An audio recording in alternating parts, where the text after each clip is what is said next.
West ইন্ডিজের বিপক্ষে ৩৪ বছর পর ওয়ানডে সিরিজ হার পাকিস্তান ক্রিকেটে নতুন করে সমালোচনার জন্ম দিয়েছে।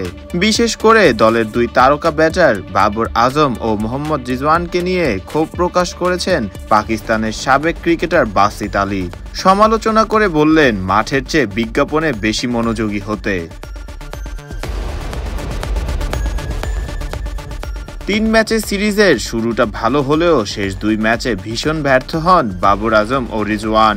প্রথম ম্যাচে বাবর ৬৪ বলে ৪৭ রান এবং রিজওয়ান ৬৯ বলে ৫৩ রানের ইনিংস খেলেছিলেন, যা পাকিস্তানকে জয়ের পথে এগিয়ে দেয়। তবে দ্বিতীয় ম্যাচে বাবর ফেরেন ০ রানে এবং রিজওয়ান ৩৮ বলে ১৬ রান করে আউট হন।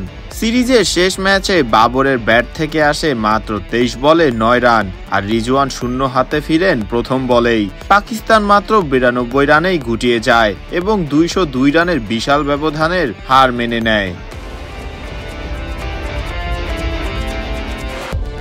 এই ব্যর্থতার পর দ্য গেম প্ল্যান নামের একটি ইউটিউব চ্যানেলে বাসিত আলী বলেন, ক্যারিয়ারের শুরুতে যে পারফরমেন্স তারা দেখিয়েছে এখনো সেই নামেই বেঁচে আছে। মাঠে কিছু করার চেয়ে বিজ্ঞাপনেই যেন বেশি মনোযোগ তাদের। তিনি আরও অভিযোগ করেন, ওরা কোচদের কথা শোনে না, ব্যাটিং নিয়ে পরামর্শ শোনার ভান করে মাত্র। ইনজামাম ইউসুফ বা ইউনুস খানের মতো কঠোর কেউ দরকার যে তাদের সঠিক পথে ফেরাতে পারবে, কিন্তু ওরা নিজের মতো চলতে অভ্যস্ত, তাই কেউ এগিয়ে আসে না। বাসিতের মতে বিশেষ করে বাবরের পারফরমেন্সের পতনের পেছনে বড় কারণ ইগো। তবে সাবেক উইকেট রক্ষক ব্যাটার কামরান আকমল এই বিষয়ে একমত নন। তার ভাষায়, আমি বাবরের মধ্যে কোনো ইগো দেখিনি। সে পরিবার ও সতীর্থদের প্রতি শ্রদ্ধাশীল, কিন্তু চাই মাঠে নেমে যেন নিজেকে নয় পাকিস্তানকেই সবার আগে রাখে।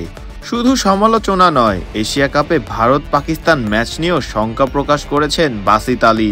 তার আশঙ্কা, যদি ভারত মুখোমুখি হয় তবে ফল হবে পাকিস্তানের জন্য ভীষণ বিব্রতকর।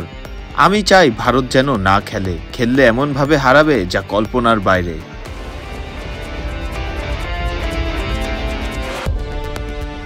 সিরিজ হারের ধাক্কা সামলাতে এবং আসন্ন বড় টুর্নামেন্টে প্রতিযোগিতামূলক থাকতে পাকিস্তানের তারকা খেলোয়াড়দের এখন মাঠের পারফরমেন্স দিয়েই জবাব দিতে হবে, এমনটাই মনে করছেন সমালোচকরা। বিজ্ঞাপন বা জনপ্রিয়তার চেয়ে ব্যাট হাতে দলকে জেতানোই এখন প্রধান দায়িত্ব বাবর রিজওয়ানদের কাঁধে।